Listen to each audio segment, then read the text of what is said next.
राज्यात मान्सूनपूर्व पाऊस दाखल झाल्याने शेतकऱ्यांचे मोठ्या प्रमाणात नुकसान झाले आहे। पावसामुळे फळ बागायतदारांसह कांदा उत्पादक शेतकरी हवालदिल झाला आहे।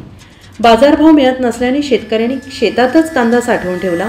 मात्र आता झालेल्या अवकाळी पावसामुळे कांदा सडला असून उत्पादकांना मोठा फटका बसला आहे। त्यामुळे येत्या काही दिवसात कांद्याची आवक कमी होऊन दरात वाढ होण्याची शक्यता वर्तवली जाते आहे।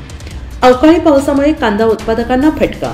कोकण, नाशिक, पुणे, कोल्हापूर आणि छत्रपती संभाजीनगर, लातूर, अमरावती आणि नागपूर 6 मे पासूनच सतत पाऊस पडत आहे। हे जिल्हे कांदा उत्पादनासाठी ओळखले जातात। याशिवाय धुळे, अहिल्यानगर, सोलापूर, बीड, धाराशिव, अकोला, जालना, बुलढाणा आणि जळगाव येथील शेतकऱ्यांनी सुद्धा पावसामुळे पिकांचं नुकसान झाल्याची नोंद केली आहे।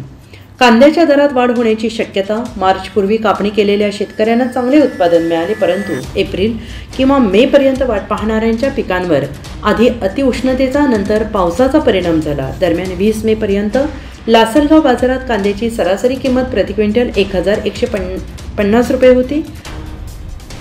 मात्र अवकाळी पावसामुळे कांद्याचे मोठ्या प्रमाणात नुकसान झालं आहे। परिणामी बाजारात कांद्याचा पुरवठा कमी होण्याची शक्यता आहे। त्यामुळे कांद्याच्या दरात आणखी वाढ होण्याची शक्यता आहे। शेतकऱ्यांचे नुकसान होण्याची शक्यता।